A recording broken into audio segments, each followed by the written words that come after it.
Net ir tos 2 valandos, jau viskas, jisai bus stresė, jam pasidarys neurozė, darydamas tą, ką jam nepatinka. Iš viso vaikams, čia yra faktas, vaikams ir suaugusiems, jeigu mes dirbame nemylimą darbą, arba mokomės nemylimą dalyką, atrofuojasi smegenys.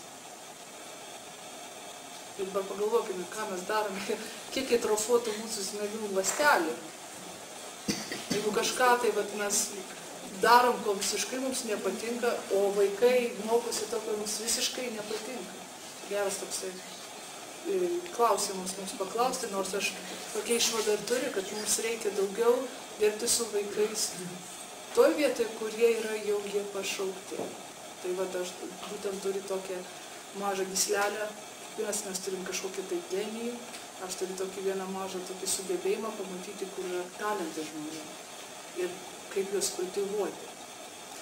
Ir, taip ir gavosi, kad labai tos sudėties daug įėjo mūsų šeimą, bet aš visiškai pasakysiu, nėra mūsų šeima nei ideali, nei kažkokiu tai tenais pavyzdys, nei nieko. Tik tai suėjo truputį daugiau tos sudėties, kuri ir lėmė daug sėkmės. Bet kitose šeimose dar būtų lengviau, nes pas juos yra iš viso daugiau sudėties, tik jie nieko nedaro, jie nežino, kaip naudoti. Tai tas pats, kaip Lietuvoje, žinote, tarybiniais metais, kai gyvendavom, tenais jie turėdavo tik tai 3-4 sudėtis padaryti moteris šeimininkės pietų, o tenais amerikietės jie turėjo 1000. Ir tai vis tiek moteris čia Lietuvė padarydavo skaniau, negu bent su 1000. Tai tas pats yra. Daugelėse šeimuose egzistuoja dar įdomesnių, geresnių kombinacijų, kur padaryti dar daugiau genijų, dar nuostabesnių stebuklų, negu pas mus. Bet tai, kad ką mes turėjom, iš ko ištraukėm, kas jau buvo pas mus, tai ištraukėm, ką turėjom. Nes dėl to, kad būtent buvo tos žinios, ką daryti. Jeigu aš nebūčiau žinojus, ką daryti, gal taip ir nieko taip per daug ir nebūtų pasisekę, būtų viskas tas pats. Aš esu visiškai įsitikinusi, kad visi vaikai yra genijai. Ir aš tą kartoju ne dėl to, kad aš čia tik taip įsivaizduoju mano fantazijos. Aš turiu faktus, aš turiu įrodymus. Ir tą mes padarysim, kada mes turėsim jau akademiją, kad visi pamatytų tą, kad tai yra įmanoma. Ir dėl to ir vyko tie eksperimentai su kitais žmonėmis pamatyti tą, kad nėra negenijai, tik tai yra tie, kurie nežino, kad jie yra negenijai. Pasakykit, jūs daug davėt savo vaikam, o ko išmokot iš jų? Iš jų viskas išmokau. Kantrybės išmokau, visiškai kitos pasaulėžiūros, visiškai kitaip mąstyti apie kosmologiją, apie būtį, apie visus mus, apie žmonės, apie tarpusavio santykius, apie tai, kad meilė yra svarbiau už paklusnumą, nes meilę galima su šautuvu per 1 sekundę įvaryti kam nors. Aš galiu nemeilės, aš paklusnumą galima, aš galiu paklusnumą galima labai greitai įdiegti žmogų, su šautuvu, su peiliu, su ginklu, su smurtu. O meilė reikalauja laiko. Ir kartais mes norim labai greitai rezultatų. Lietuva yra viena iš tokių šalių, kur mėgsta rezultatus. O kartais tie rezultatai pasirodo daug vėliau. Ne, bet jeigu šnekam apie pedagogų rengimą, ne, pedagogų gebėjimus, tai čia tada kokiame amžiuje būtų efektyviausia atpažinti, bet nepramesti, ir kaip tą pojūtį išugdyti pas tėvus, pas mokytojus, kaip atpažinti. Tarp 2, čia asmeniškai man, tarp 2-6 metų. Matosi labai daugiausia tarp 4-5. Nuo 2 iki 6, daugiausia tarp 4-5. Ir truputį su vaikais, truputį ilgiau negu suaugusiais. Su suaugusiais per 1 valandą yra galima, bet su vaikais daug sunkiau ir truputį daugiau reikia dirbti, daugiau kalbėti, daugiau jiems įvesti, kad jie rodytų.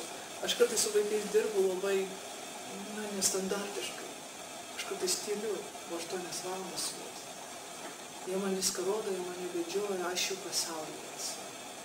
Ir kaip išvystyti, net ir jeigu aš pasakyčiau, kaip aš tai darau, tas ir yra, tas ne tik, kad ką aš darau, o kaip aš darau, yra dar svarbiau negu ką aš darau. Ir kad ta analizė, net ir jeigu tą patį jūs pamatytumėte, kažkas tai žmogus, kuris visiškai neturi to ryšio, jis pasakytų, čia visiškai jisai net netikęs tam, aš sakau, ne, aš manau, kad yra didelė gyslelė kažką. Ir, žodžiu, tokie tai yra žmonių, kurie tam jautrus. Ir tie žmonės, kurie labai tam jautrus ir kurie jau turi pasisekimą atpažinti, tie turėtų tą daryti, ne visi. Nes nukreipimas neteisingas irgi yra taip pat žalingas, kaip visiškai nieko nemato. Aš sutinku su to, nes daugelis panaudoja mano metodologiją, aš mačiau, ką jie darė, jie tik tai sugadino tus vaikus. Ir po to aš esu labai prieš prievartą, bet aš taip pat prieš abejingą tokį stebėjimą ir nieko nedarimą visiškai. Bet tarp 2 ir 6 metų, maždaug tarp 3, 4, 5, tai tikrai tai jau mato savo, viskas gyvi, viskas to matai, vaikai gali pradėti kurti, regėti visokius dalykus, daug kas regi visokius dalykus, kaip okeane, kaip Ilija. Čia yra labai, ne tai, kad čia yra fantazija, kiti daugiau tas radijų stočių mato, kiti mažiau, čia yra, ta dalelė, painiau glandą, kur yra vis nervas, jisai mato daugiau pas vaikus ir dėl to man labai įdomu išgirsti iš vaikų, ką jie ten turi, ką jie tikrai mato, ko mes nematom. Dėl to pas juos ir pasireiškia, pas juos tas jautrumas ir ieškojimas. Ir vietoj to, kad aš sakyčiau, einam, pasižiūrėsim, ar tau patinka tas, leisti vaikui, kad jis mus nuvestų, kad daugiau pasirinkimo, kad jisai matytų. Vien tik tai sakysim, atsiverskim knygutę, pasižiūrėkime paveiksliukus, ar tau šitas patinka ar ne. Ar tu norėtum būti dailininkė ar ne, tas nepadės.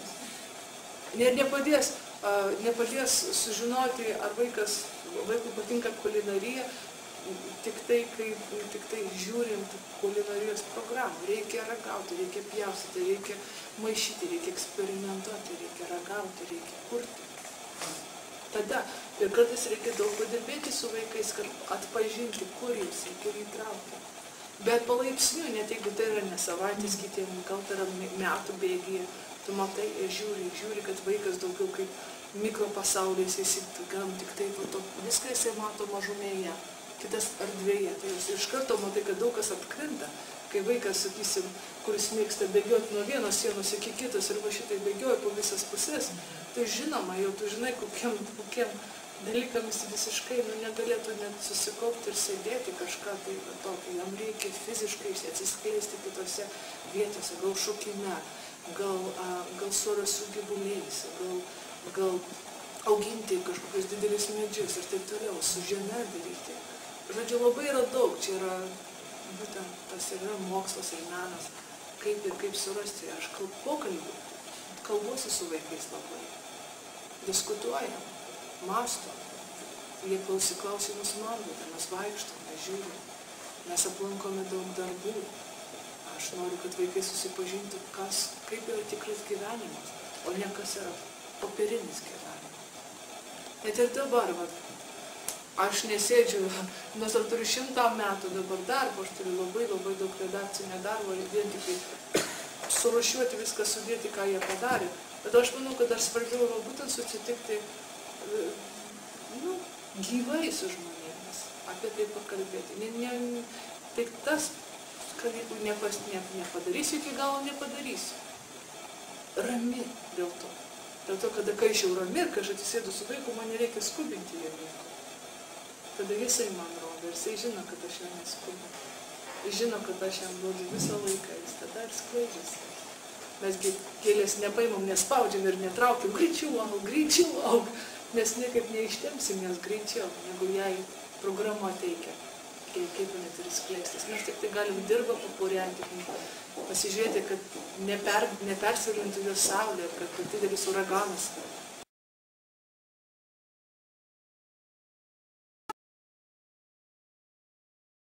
Reikalinga padaryti sveikesnį gyvenimo būdą berniukams ir mergaitėms mokytis. Ir nustatyti, kas yra svarbiausia gyvenime, ką mokytis. Dabar 80% visų studijų, visų profesijų dar net neegzistuoja. Ką mokosi 6-mečiai dabar? Tai vadinasi, 6-mečiai ir 7-mečiai, jie eina 1. ir 2 klasę, kai jie užaugs. Bet tų profesijų dar net neegzistuoja, o bus tenais, o mes juos mokom net profesijoms, kurių dar nebus. Nėra dabar, bet bus vėliau.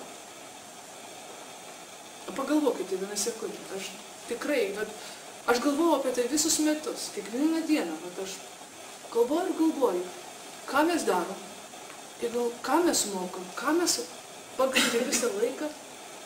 Jeigu 80% profesijų dar nėra, o mes jau kokią žinias kam, jeigu visiškai kokį dalyką dabar iš viso, technologija taip eina, taip sparčiai, tokios naujovės.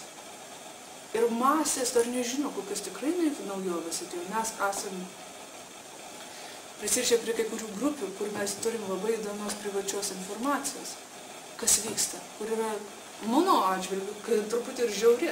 Aš nieko prieš, kad ten mes ilginam ten gyvenimą, ar nieko prieš, kad tenais į tas ląsteles cirkuliuoja dabar ta šviesa, kur dabar potencialiai mes tikrai galim laisvai gyventi 1000 metų, kai jie dabar daro eksperimentus. Aš nieko prieš tą. Bet yra tokių dalykų, kur, kaip aš minėjau anksčiau, sujungimas žmogaus su robotais, sujungimas žmogaus su čip skliautais, su kompiuterizacija ir taip toliau, kas įvyks per sekančius 5 ar 10 metų jau masiškai. Čia yra vyksta dabar, ką aš kalbu. Ir jie labai, ir daug kas norės būti savanoris, kai galės, kaip okeane būti bet koks vaikas, dėl to, kad čia labai lengva. Čiuk, internetas galvoja, viską jis moka, viską žino. Čiuk, jau ir Puškinas.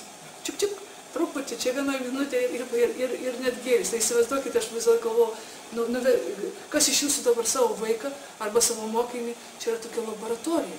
Nuveskit, truputį pajungs ir jis bus geras ir drausmingas. Truputį pajudins. Keletą varžtelio. Nedaugelis norėtų tą dabar padaryti. Ir tada galvoju, žinios, o kiek žinių trūksta, tai gal einam truputį ten pasuks truputį ir visos žinios atsidarys. Ir kai aš einu tą temą ir kalbuosi su žmonėm, pasirodo, nelabai mes to ir norim, kad būtų ypatingai ten didelės tos žinios, ypatingai tenais paklusnumas tų vaikų. Mes sugrįžtam prie žmogiškumo vėl, kas yra esmė, kas mes, ką mes iš viso esame, nesgi pedagogų mūsų, taigi mes išmirsim to jas, mes būsim bedarbiai. Taigi dabar vaikai patys viską gali daryti, viską gali išmokti, visas tos žinias, kuris deda, tai viskas yra, jie visą per vidurinį ir per aukštąją pagrindinai išskyrus tenais keletą profesijų, faktiškai 95% jie gali savarankiškai išmokti per metus. Aš vidurinį galiu išmokyti vaiką per 2 mėnesius. Net niekada jisai nebuvo mokyklai. Dabar tas ir yra. Ir tie, kurie dėsto akademijos, ir aukštuosiuose, ir super aukštuosiuose, ir taip toliau, visas tas mokslas, kurį mes darom, mes galim būti ir bedarbiai. Tai dabar vėl sugrįžkim, ką mes mokytojai. Kam yra reikalingas mokytojas? Dėl žinių? Ne dėl žinių. Mes iš viso, mūsų pašaukimas yra ne dėl žinių. Nes jūs savo mokytojų laboratoriją nenorėtume, ne tam, kad jūs turėtume darbą, bet šiaip. Kai toliau pradedam filosofiškai mąstyti, ne dėl žinių, mes esame pedagogai. Neperdavimo žinių, nes dabar tas vyksta labai laisvai, labai lengvai. Mes mylime vaikus, mes norim su jais bendrauti, mes norim būti dalis to bendruomenės, mes norime turėti tą kontaktą, meilės. Tie, kurie yra pašaukti žmonijai, ar tai su paaugliais dirbti, ar mokyti suaugusius ir vaikus, pedagogai tai yra žmonės, kurie nori bendrauti. Bendravimą. Be bendravimo mes mirštam. Tai didžiausias poreikis po valgio, pastogės ir sveikatos yra pats pagrindinis poreikis – bendravimo. Ir pedagogai mes esam, žinoma, kaip dabar, sako pedagogams, tą patį eina klasė, pirmoji, antroji, tą patį, jie turi mokinti, tai atrofuojasi jos smegenimis, jau nebenori, jau mokytojai jau pasidaro kaip robotai, tai neturėtų to būti, jie turėtų kažkokias visą laiką inovacijas daryti. Nesveika pedagogų tą patį mokyti kiekvienais metais ir dabar kitą klasę ateina ir vėl tas pats. Tai jisai pasirodo ant konvejerio stovi. Kam tas konvejeris? Kam tie egzaminai? Pasižiūrėkite, kiek daug disciplinų, kur visiškai nereikalingo egzaminai. Kam, atsiprašau, pasakius, nežinau, nenoriu žeisti nieko, bet pažiūrėkite, kam filosofijos egzaminai. Nuo 6 metų vaikas pradėjo 40 knygų parašė. Ir ne kažkaip parašysiu pažymį už tai. Kam pažymį rašyti? Ir iš kur mes žinom, iš kur mes atėjom ir kur mes einam. Mes galim tik tai filosofuoti ir kalbėtis, bendrauti apie tai. Bet kam pažymį rašyti žmogui ir pasakyti, kad tu baigęs filosofijos kažkokią katedrą? Kam? Čia turi būti procesas. Šitokie dalykai, šitokios visos mintis turėtų eiti ir eina iš visų vaikų, tik niekas neturi laiko paklausyti jų. Eina iš suaugusių, eina iš visur. Jie eina, tos mintis yra visur radio bangos. Kažkokios tai radio bangos, jūs tik tai jungiate, kas turi truputį geresnių jungiklių, tų teletransmitorių ir jau daugiau prieina. Tai jeigu taip, tai vat visa, kas čia yra, taigi čia yra viskas visiems duota. Visiems duota, bet kam dailininkui pažymį. Tegu publika įvertina, tegu žmonės įvertina, ar čia gerai, tegu žmonės įvertina, jeigu restoranas yra prastas, kam jam reikia pažymos, kad jisai geras restoranas, ar eiti 20 metų į kursus, kad kažką tai pagaminti. Tu gamink, valgyti, rodyk, eksperimentuok, brandink savo tą veiklą ir tada, jeigu žmonėms patiks, ir ateis.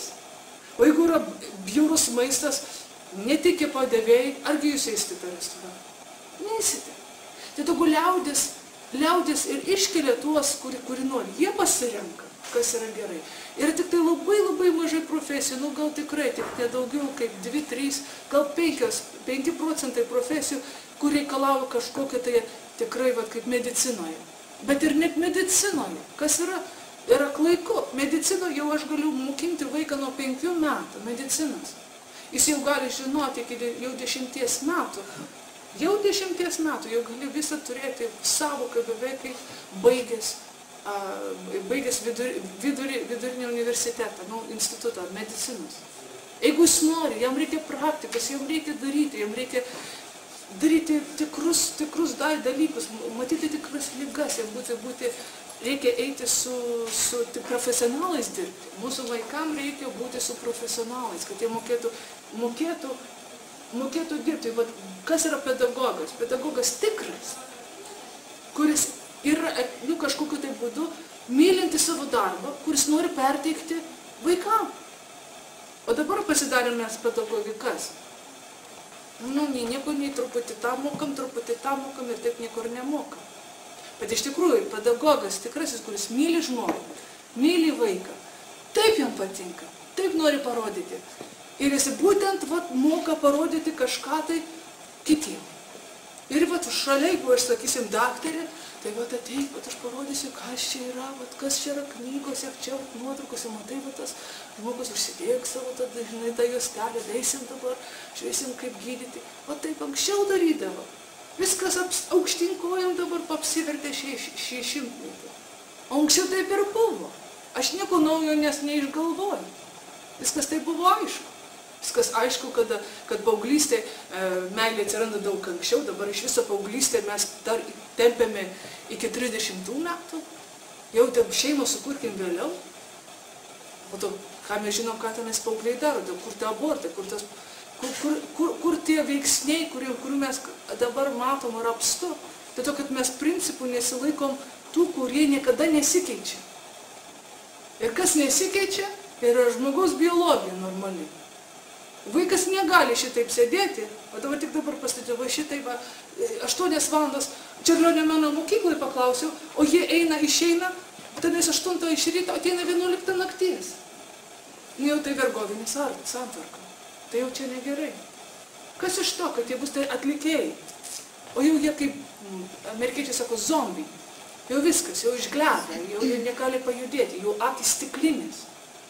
Vietoj to, kad išmokytume vaikus kurti, mes rodome, štai žiūrėkite, kiek mes turime žinių. Aš pastebėjau, kad kiekvienas vaikas nuo 3 iki 5 metų man suteikė tiek daug žinių, kad sakau, dabar aš turiu 100 metų darbo, kad tik tai viską surašyti iš juodraščių, kad tik tai mano 2 vaikai sako. O kiek milijonų vaikšto? Wunderkinder, jų idėjų. Tik spėkim užregistruoti jų idėjas, tai daug greičiau ir sparčiau iš viso vystysimės. Žodžiu, potencialas yra neišpasakytai nuostabus žmoninis. Mes per 100 metų, žiūrėkit, kiek pasiekėm gero. Ir blogo, bet aš kalbu iš gėrių. O dar pagalvokite 1000 metų, o milijonas. Tai čia ribų tikrai nėra žiniom. Žinių niekada neužteks. Mums ką dabar, mes taip norim, kad vaikai žinias visur turėtų. Ir mes taip stengiamės matematikoje tenais, visi turi tiek žinoti, geografijai tiek. Vietoj tos geografijos išsiųskite vaiką kur nors į kokią kitą šalį. Eikite, pagyvenkite su juo Amazonijai. Jeigu jums taip geografija patinka. Pats veiksmas yra svarbesnis, pats kiek žmonių iš viso pedagogikoje eina, niekada nedirba su vaikais. Kiek žmonių tik teorijose, tik knygose skaitė, kaip gyventi, o negali gyventi. Aš prisimenu vieną tokią moterį, sakau, jinai buvo konsultantė, mes susipažinome, sakau, jinai konsultantė vedybų, sutuoktiniam. O jinai nebuvo niekada apsivedus, susituokus. Kaip tai? Sakau, o čia jinai iš Dievo, sako. Sakau, man įdomu. Aš tai pagalvoju, aš kai jie prisiminiau, daug Amerikoje yra konsultantų, psichologų, kurie niekada nėra susituokę, vaikų neturėjo, o jau padeda šeimom. Tai iš kitos pozicijos aš kartais žiūriu į mūsų po pedagogus, daug ką mes mokame, visiškai jokios praktikos tai neturėjo. Aš visą laiką sakau, mums reikia mokytis iš tų žmonių, kurie kažkas tai ir sekasi, ir iš klaidų. Ne tik tai tie, kurie pasisekė, bet aš labai mokausi greitai iš žmonių klaidų, nes labai galima greitai pažiūrėti, bet kaip ta mama reikia tenais, ar pedagogija reikia, o kiek mokytojų tikrai reikia ir žaidinėja mokytis, žiūrėk, kas vyksta, tai galima greitai irgi pasimokyti ir iš kažkokio tai gero principo, žiūrėk, tie vaikai tiesiog kaip bitės prie medaus, žiūrėkit, prilipusi prie tos pedagogės, nors ir ta mokykla nuširusi, tenais visi tenais aplinkui baras ir negera sistema, bet jinai tenais švyti. Jinai kažkas stebuklus daro.